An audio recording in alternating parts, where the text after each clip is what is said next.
Greetings fellow travelers and welcome back to another No Man's Sky beginner tips and tricks guide. In today's video I'll go over 10 more tips that will be useful to you in your adventures, especially if you're a beginner, but also for more advanced players who didn't pay attention to a lot of the stuff that can happen in this game. If you missed the previous video on this topic, then I'd urge you to go ahead and check that one out. But without further ado, sit back, relax, grab a drink and let's go. Starting with next, a new mechanic was added into the game which comes in the form of your portable refiner. While you still find most of the base elements as well as a few more advanced ones on planet surfaces, your portable refiner is there to transform and combine elements with each other to build more advanced stuff needed to upgrade or building items. I will provide a link to a spreadsheet made by the good folks over on Reddit that contains details on what elements can be refined into as well as what they can be combined into. The refiner itself comes into 3 sizes. The second and the third one will also allow you mixing up elements, not just refining a single one like the first iteration of it does. This will be your primary way of getting things done and you'll need carbon to power it up. Your refiner is just one of the portable devices available in the game, but it is by far the most important one and the one that you'll use the most, so build one up and always have it in your inventory ready to be placed down when needed. And a bonus tip is that you can also place more than just one, and not only that, but you can also put them on your freighter, so you don't have to actually go on planets and do it. You can just put it in your freighter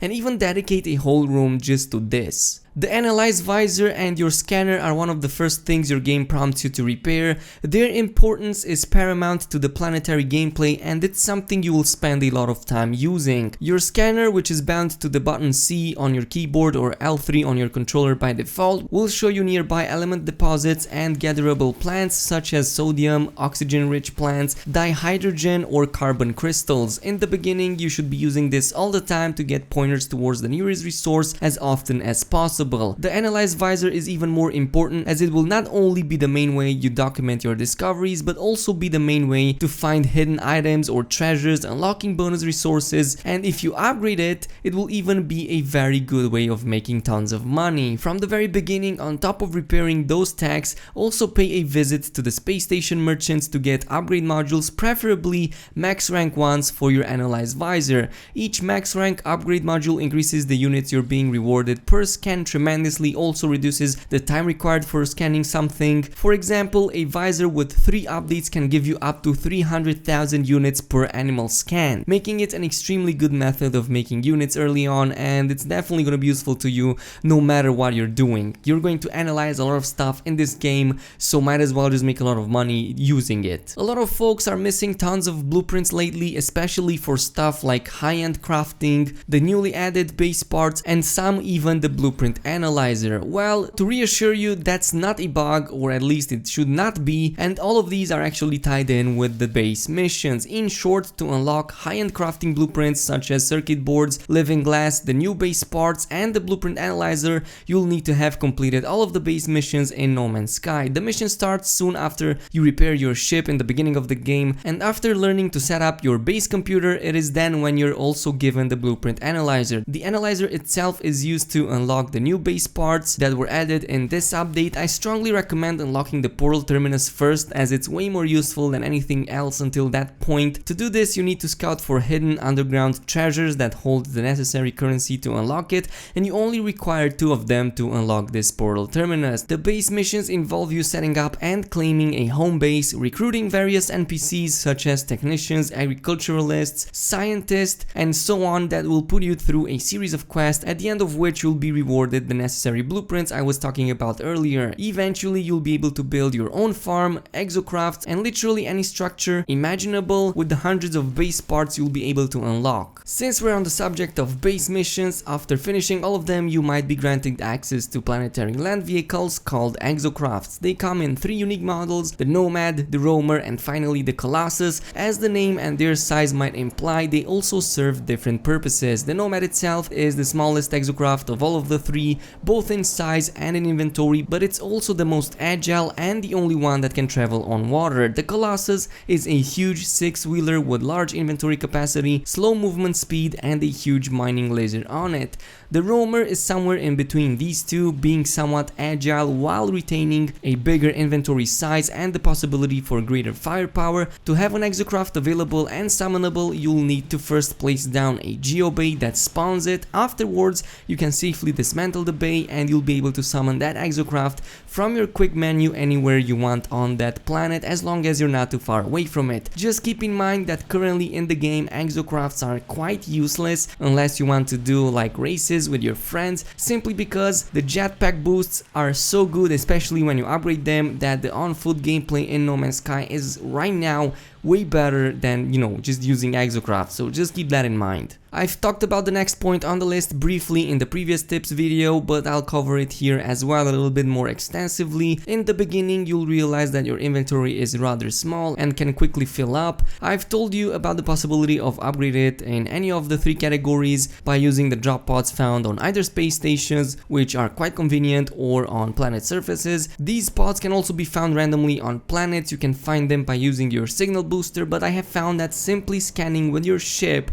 while in air more often than not reveals one. But the tip I have regarding this is that you should upgrade at least 2 or 3 cargo slots before you upgrade anything else. The reason behind this is because the cargo slots can hold 2 times more of the same components compared to the main ones. Your typical route of upgrading should be to first focus on the cargo slots, then on the main one, and only lastly go for tech, which is not really that important in the beginning because you're not going to have that many blueprints or that many modules. Additionally, you could alternate between them, but always start with at least 2 cargo slots unlocked because they are very important and you're going to often find yourself carrying more than 250 of the same material. Since you'll eventually want to build your own farm, you'll most probably want to know that there are 6 main plants needed in order to build high-end products, and the fact that they only spawn on certain planets. So in no particular order, we have selenium, cactus flesh, frost crystals, fungal mold, gamma weed, and star bulbs. You can see what resource each planet can have, but to make it short, selenium spawns on hot planets, cactus flesh on desert planets, frost crystals on cold ones, fungal mold on toxic worlds, gamma weed on radioactive ones, and star bulbs on lush planets. There's also the mordite plant that can be made from killing creatures, and coprite that can either drop as a bonus from mining stuff or by feeding creatures and waiting for them to poop them out. Nonetheless, these are going to be important to you, especially if you want to make a lot of money later into the game, so you'll definitely want to pay attention to these plants, and even the base missions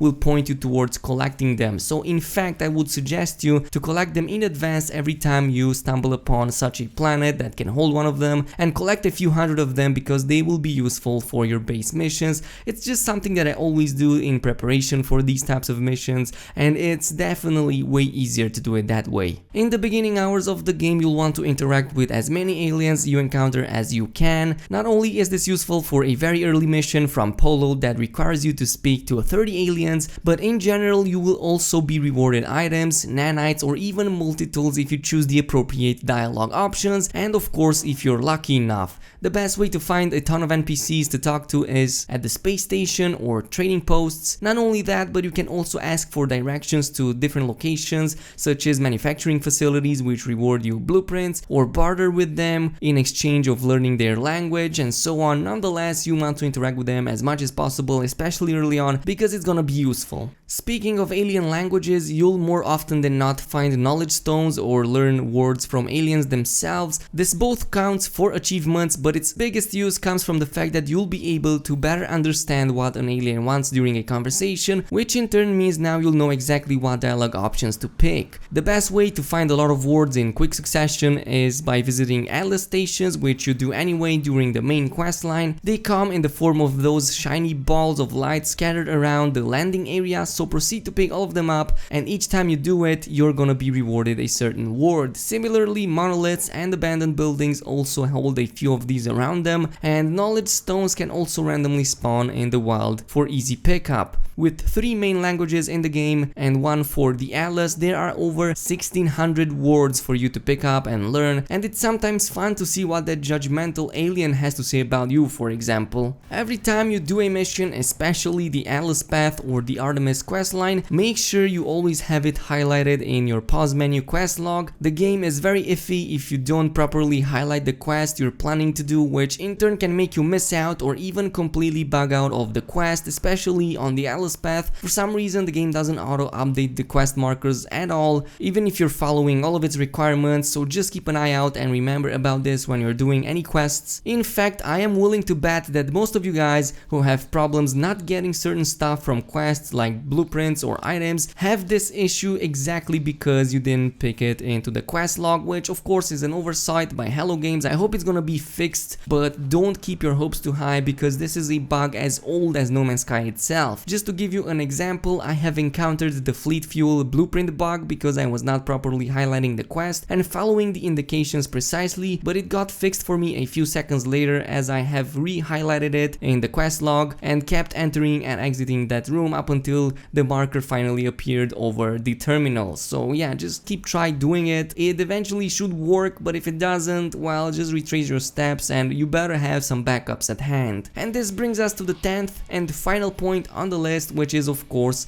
the Atlas Pass, or should I say the Atlas Passes, because there are 3 of them. During your travels in the game, you've probably come across boxes or rooms that can only be accessed with something called an Atlas Pass. This is a craftable item that is unlocked to you by Polo upon completing certain milestone missions for him, and it comes in 3 in-game versions: 1, 2, and of course 3. It's essentially a key needed to enter the hidden areas on space stations and outposts, or open loot boxes that can be found randomly even on your freighter. The first Atlas Pass is rewarded early on in the game, and the last one somewhere towards the end of the Polo questline on the Anomaly. Make sure to grab them up because they are quite important, so do the missions on the Anomaly. This way you can access more areas, and of course you can get a lot more items, and a lot of them are going to be useful to you, especially the ones that are required in order to find portals. At least in my opinion, that's one of the most important uses, because finding stuff like Viking daggers for me is something that really doesn't happen that often. So yeah, just one of those reasons, but you're definitely gonna find a lot more stuff that is gonna be useful to you. And this was today's list of 10 beginner tips that I had for you guys. Of course, there are a few more honorable mentions, such as, for example, always land on landing pads if you can, or if you find one nearby, because launching from one will cost you no fuel. Master the art of jetpacking by keeping just enough when falling from great heights to stop the full damage. When dying, you'll leave behind a grave with all of your items in it, so make sure to always go back to it and get it. It's something like almost like in Dark Souls when you need to get back and, you know, retrace your steps and get your souls back, except in this case you need to get your items back. So never leave your graves, always go back to them. Of course, you can also get a free freighter, but this is something that you probably know already. So after getting the warp cell blueprint, the game will point you towards jumping into another system, and upon doing so you will finally find your first freighter, which should happen in like the first couple of hours of the game if you're like good enough at it. If not, it's gonna be like